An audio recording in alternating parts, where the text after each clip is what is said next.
Eu sou cardiologista, sou nutrólogo, tenho 149 trabalhos científicos publicados em revistas médicas americanas, trabalhei em Harvard, trabalhei na Baylor College of Medicine em Houston, fui 11 anos professor de medicina na Thomas Jefferson em Filadélfia, fui diretor médico da Merck Chapman Dome nos Estados Unidos e fui vice-presidente da Novartis nos Estados Unidos. Tive a oportunidade de lecionar medicina em 22 países como professor convidado, escrevi 35 livros de motivacional e hoje eu estou passando da área motivacional, voltando para a medicina, dando aula para médicos. A gente tinha falado sobre refrigerante. Refrigerante, nem pensar, né? O problema do refrigerante tem vários problemas. Um deles é o próprio pH, né? O pH de um refrigerante é em torno de 2,5 e o pH é logarítmico. De 2,5 para 3,5 é 10, 3,5 para 4,5 é 100, 4,5 para 5,5 é 1000 e assim vai. O pH do sangue fica entre 7,35 e 7,45.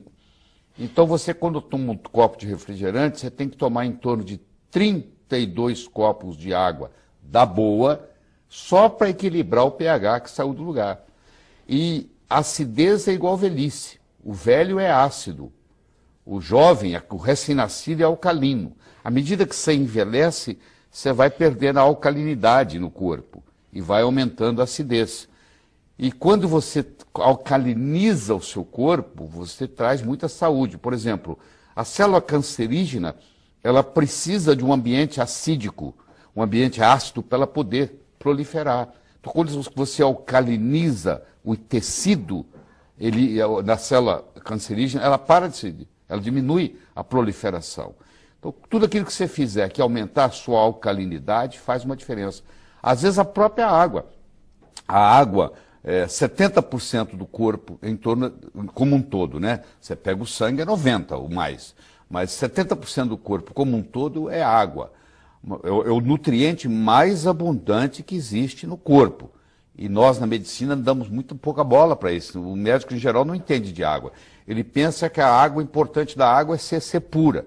Isso é uma das características. Existem 4 outras tão importantes quanto, ou talvez até mais.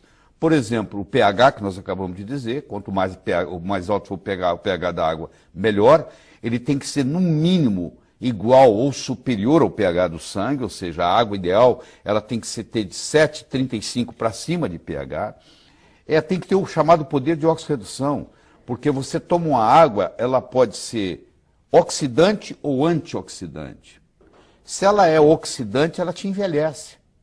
Mesmo ela sendo... Você diz, mas é água, mas não interessa. Se ela tiver o ORP, que a gente chama, acima de 400, que é, por exemplo, se você tomar uma água de torneira hoje no Brasil, ela tem um ORP acima de 400, aquilo ali é uma água oxidante. O que é o ORP? O ORP é o poder de oxidação dela. Ela tem que ser mais redutora e menos oxidante. Como é que a gente examina isso? Existe um aparelho, um probo que você coloca dentro da água e isso mede, imediatamente te dá quanto que é o ORP.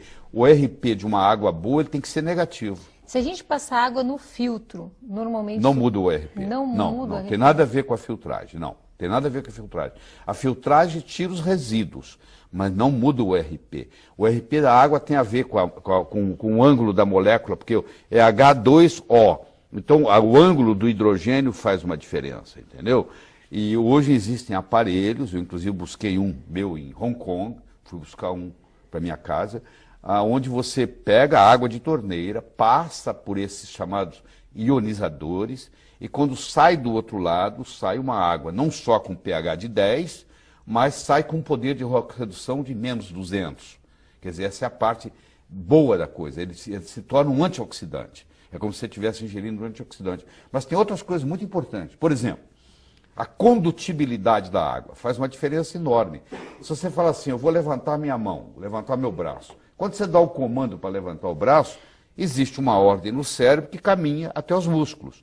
Bom, isso é conduzido, é um estímulo que é conduzido, onde a água faz parte. Só que se a água não tiver eletrólitos, essa condutibilidade diminui a velocidade. Então, por exemplo, um atleta que toma uma água de baixa condutibilidade, a performance dele atlética cai tremendamente.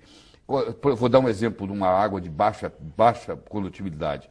Toda água que for por osmose reversa, As pessoas me perguntam, o que eu faço com o meu filtro de osmose reversa? Joga ele fora, ou dá para o inimigo. Porque na farmácia você deve usar água de osmose reversa, porque eles estão fazendo diluições. Mas para você beber no dia a dia, e tem muita gente vendendo filtros de osmose reversa para casa, e a pessoa não sabe, compra e pensa que é um grande negócio, filtra tudo, inclusive os minerais importantes. Além disso, tem a tensão superficial da água, que aí depende muito do ângulo. Por exemplo, você já deve ter ouvido falar que se você colocar um magneto na água, você melhora a qualidade da água. Então tem garrafas de magnetizadas e tal. O que o magneto faz? Ele muda o ângulo do H2O, do hidrogênio. E quando ele muda esse ângulo, a tensão superficial diminui. Você imagina lá num capilar, Guilherme, onde quase que a água tem que subir contra a gravidade. Porque chega uma hora que ela tem que ir no capilar. E o capilar, às vezes, é contra a gravidade. Quanto mais baixo for a tensão superficial dessa água, mais ela vai subir. Por incrível que pareça, existe água que desidrata. Olha que paradoxo. Porque a tensão superficial dela é tão alta que, ao invés dela contribuir para a hidratação, ela puxa o que está lá. E ela acaba desidratando. Então, essa combinação da pureza, do pH, do poder de oxirredução, da condutibilidade, da tensão superficial, isso faz uma água ser remédio.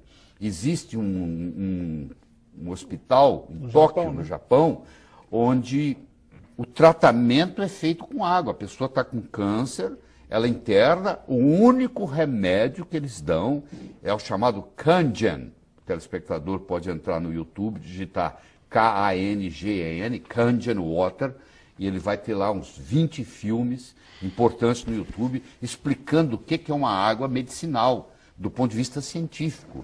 Então eles não precisam dar remédio, eles curam porque o pH é alto, a condutibilidade é boa, a tensão superficial é baixa, o ORP é negativo, aí você está tomando uma água que é remédio.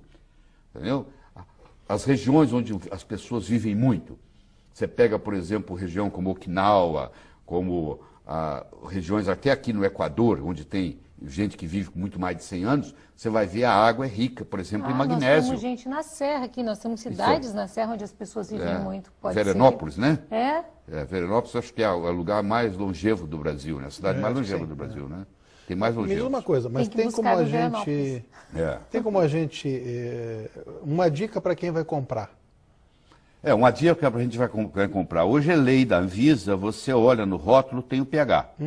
Então o pH, aquilo ali é muito interessante. Se você comprar uma água, por exemplo, com um pH muito baixo, é quase como se você estivesse tomando um refrigerante. Quase como.